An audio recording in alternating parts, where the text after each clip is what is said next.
Welcome to the Bringing the Human Back to Human Resources podcast. I'm Traci Chernoff, and I've spent my entire professional career in HR.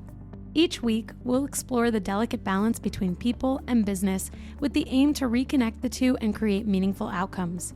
Listen in as I share my own experiences, challenge the status quo, and chat with guests from various industries about our mission to bring the human back to human resources. Hi, everyone. Welcome back to the Bringing the Human Back to Human Resources podcast. Thank you so much for being here for another week. Don't forget to rate, review, and subscribe wherever you're catching this episode. And if you're watching on Spotify or YouTube, make sure that you interact with the video in any capacity that you would like.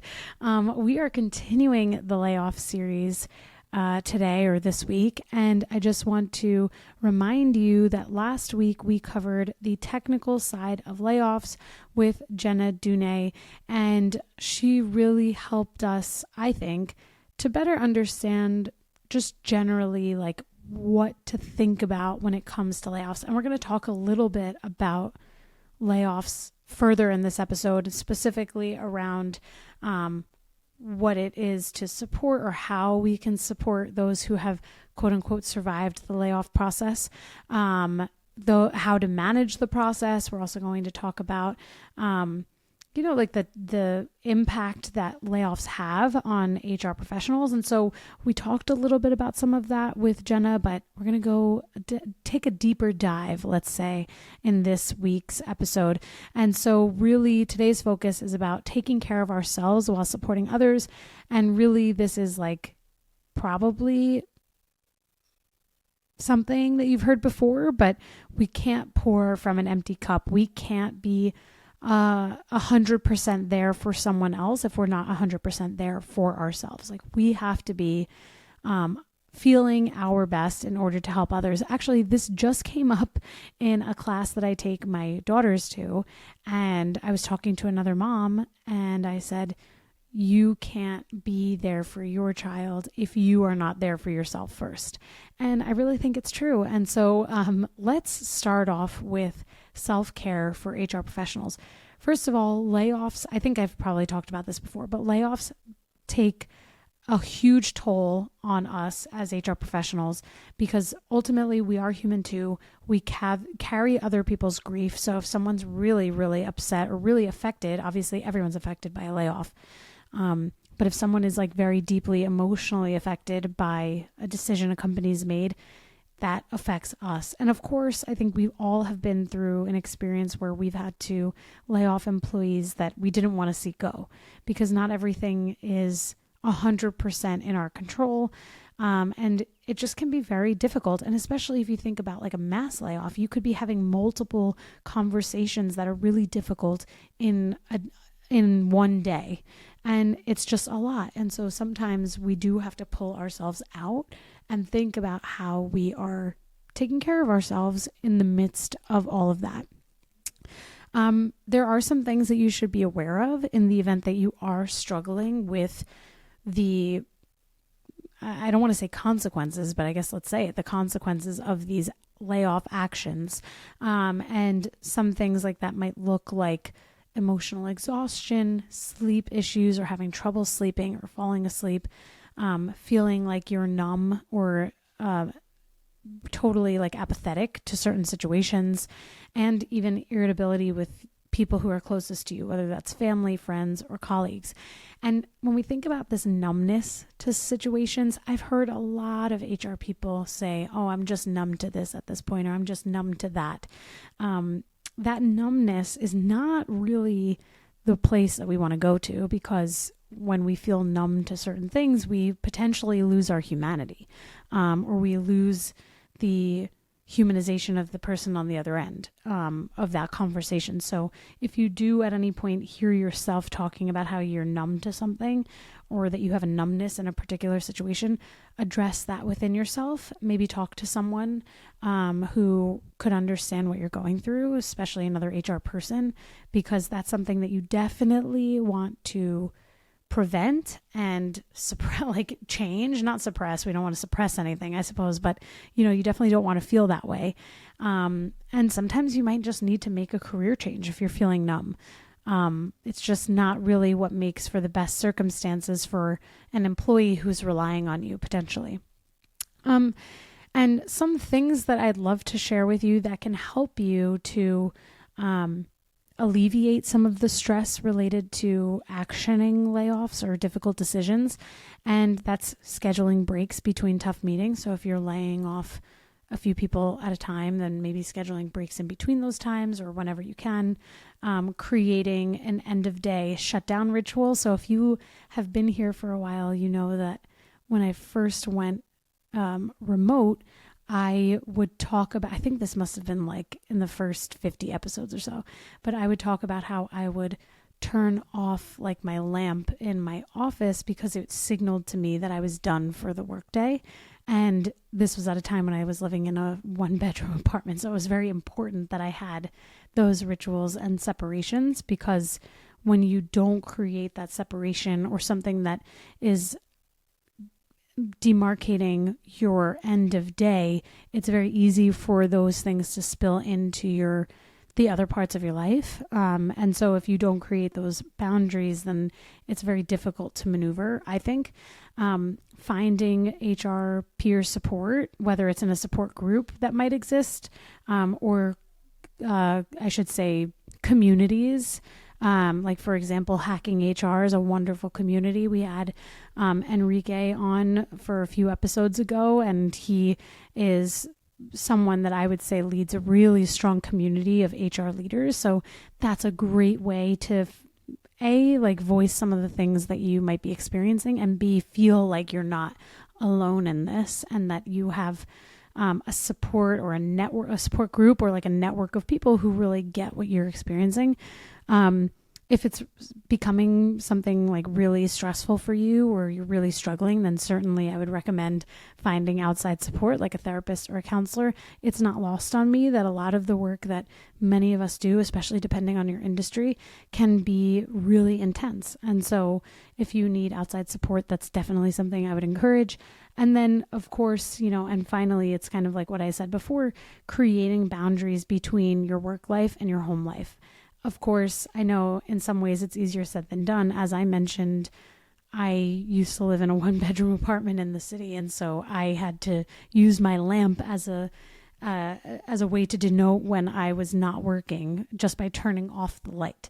And it worked for me, but it can be really difficult to create those boundaries and feel this sense of difference, especially when you work remotely. I was actually just talking to someone about my own experience now working remotely as a mother too, and feeling like I'm in some ways not as focused as I used to be, because I can hear and sense and feel everything else that's going on around me, and how it can be just really difficult to work from home. And the other thing that came up is that I was like, I just feel like I'm getting up, I am throwing on like leggings and a t-shirt, which is totally fine, by the way. And I'm not really like taking as much pride in my presentation as I used to. And even though like that's totally my own thing, and it's not necessarily true, like I'm working out and I eat well and like I do all of that stuff. So obviously I take pride in my appearance, but I share this because I was like, you know what, maybe I need to like I used to work in retail and fashion. I used to like, feel really stylish and very just like put together. And then now working from home and being a mom, it's like all about convenience and comfort. And although like that's also fine, I said to this person, like, maybe I need to just like wake up a little bit earlier, do my hair and makeup like I used to do, and like feel as best as possible so that it doesn't feel like I have these like blurred lines throughout my life. And actually, I think it might be working. Like I even did my makeup today. And so if you're watching this, you might be like, oh, Traci like actually looks a little bit different.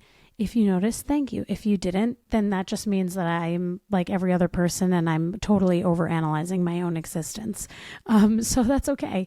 But I share this openly because I think it's very hard to be 100% for every other person without sacrificing a little bit of yourself. And so when you can realize, like, as an HR professional, as a person, as a mother, as a father, as an individual, whatever you are, however you describe yourself, that there is a part of you that has to put yourself first too. And you have to put yourself first, probably first, in order to be all of those things for everyone else. Then you're actually you're gonna make it so much further. And so I will be the first test of this.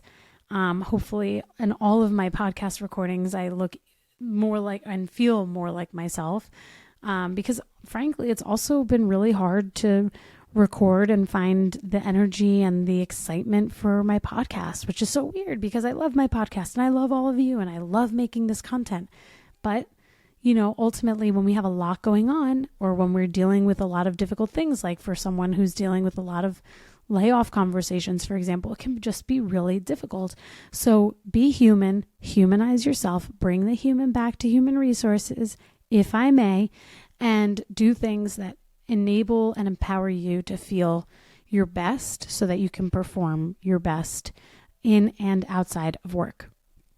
So when we think about managing the process to layoffs, there's so much to prepare. And I kind of talked about this in the episode with Jenna last week.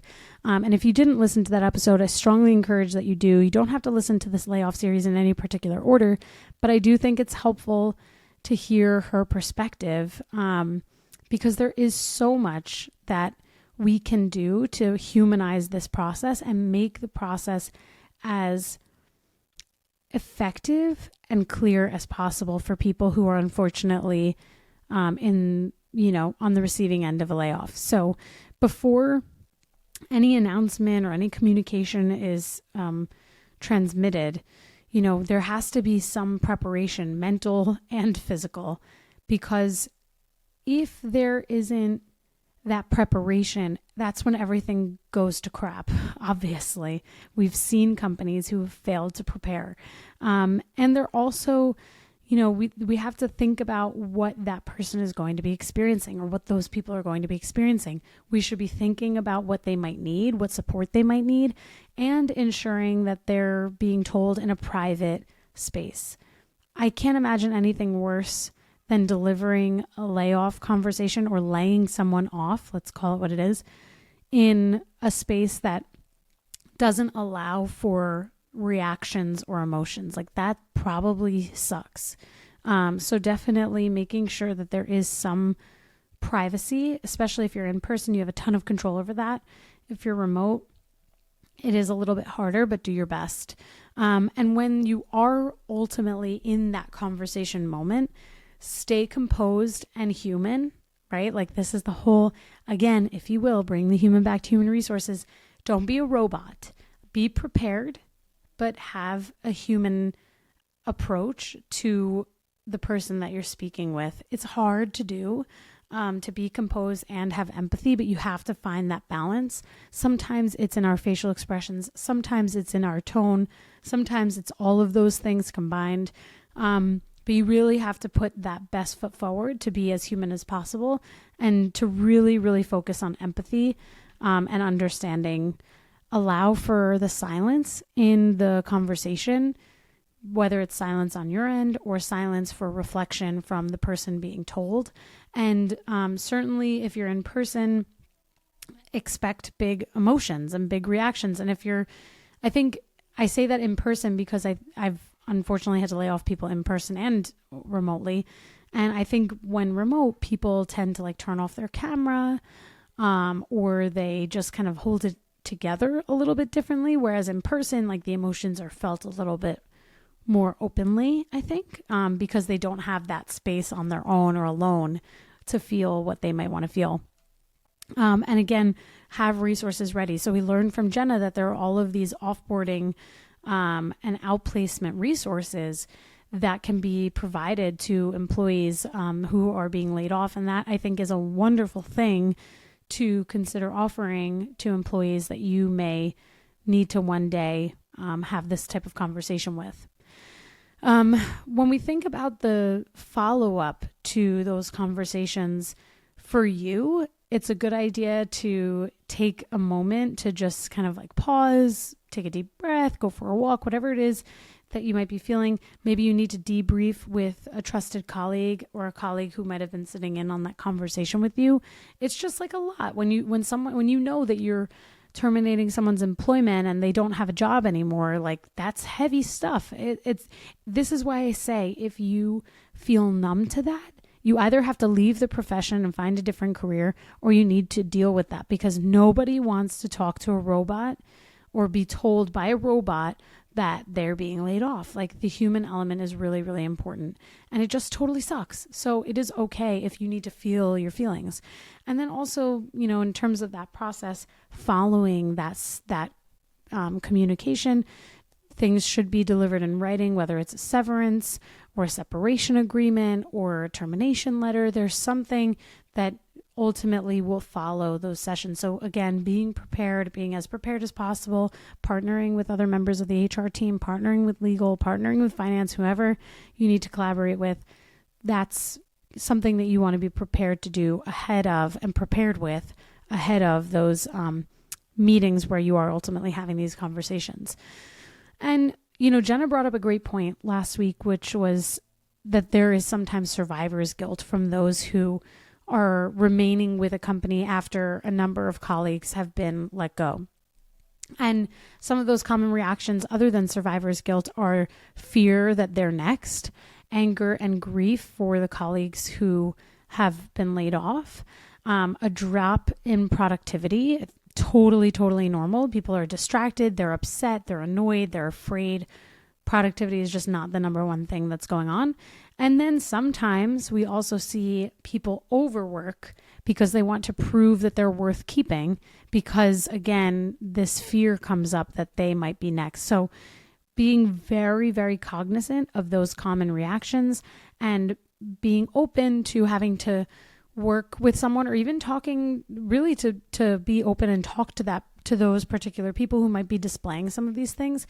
I think that's really important. I can tell you, in my career and experience, I have recognized things like this from people, and I will say, hey, are you feeling okay since this layoff? I recognize like this was a really difficult circumstance. Do you want to talk about it? And I think that being open and transparent that, hey, this did just happen. It sucks. You might be feeling a particular way about it. Let's talk about it. I think it allows for someone to just feel what they're feeling and to have a safe space to talk about it. There also has to be a communication strategy here. The leadership team, whether you are on the leadership team or you are able to influence the leadership team, there has to be communication to the rest of the organization. There should be regular and transparent and, of course, honest updates where necessary. When it comes to the communication following a layoff, there should absolutely be a very clear plan for what comes next. There should be a direct addressing of fear, as I just mentioned, like speaking very directly about what people might be feeling can be extremely helpful. And when there's good news, share it. Like first of all, that's true any time of the year, but especially when there has been a recent layoff, sharing good news as often as possible is a good idea to keep morale high. And speaking of morale, there might be a rebuilding of morale actually. And so for you as an HR professional, having small group check-ins, programs that recognize efforts from teams or individuals, even team building events or events that get team members connected, whether to people they know already or to others, all of those things have a huge impact on rebuilding the morale that understandably takes a hit when there's a layoff process. And then, of course, future growth plans and mental health resources and things like that do also play a role in rebuilding morale, because people need to feel connected, they need to feel a sense of purpose, and they need to see that there is a bright future ahead for them, because in most cases there is. Like, those who are not affected by a layoff process are not affected for particular reasons, whether it's their performance or whether it's their tenure or their role on a team. So they need to feel really purposeful within an organization, and they have to see that bright light there and the light at the end of that tunnel. So to kind of close this out this week, just remember that these things are temporary. Like the impact that is on the HR professional when in layoff conversations, hopefully that's temporary if you are doing things routinely that enable you to be your best self. And if you're doing things in those moments to really like decompress from a difficult situation. Remember, we are all human and we're all humans first. And so that means you have to approach things from a human perspective, and you need to also remember that you are human. And so you have to take care of yourself and really make sure that you're at 100%. Remember, you can't fill or pour into someone else's cup with an empty cup yourself. So you have to really be able to be at 100% yourself before you can help someone else. So with all of those reminders, next week we're going to have another series another episode, I should say, for the layoff series. So please make sure that you are subscribed so that you can get reminders and notifications when the next episode drops on Tuesday. And I would say take this week, depending on when you're listening, between this episode and next episode to create a self-care plan. Maybe you're going to do what I do and you're going to turn off the lights where you work to denote that you are done with work. Maybe you're going to shut your laptop. Maybe you're going to take a walk after work so that you take a moment to decompress before you go into your like quote unquote home life, right? Create that self-care plan so that you're doing things that give back to you so that you can be at 100% yourself. And again, next week, we're going to continue with the layoff series. And then the episode after that, I'm going to have a very, very, very interesting guest on to close out the layoff series. Someone actually that doesn't totally believe in HR's function. And I'm actually really excited to have someone who really challenges us on the podcast. So again, make sure you're subscribed.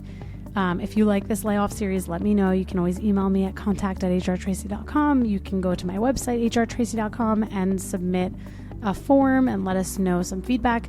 And of course, you can contact me on Instagram too at hrtraci. My DMs are always open. So thank you again for tuning in to the layoff series episode, and I will see you next week. Hey, just before you go, don't forget to subscribe to the show so that you are the first to hear when an episode drops each week. And maybe leave a 5-star review and a comment about how much you loved this episode. Plus, if you have someone in mind who would really enjoy this episode, make sure you share it with them. Thank you so much for tuning in, and I will see you next week.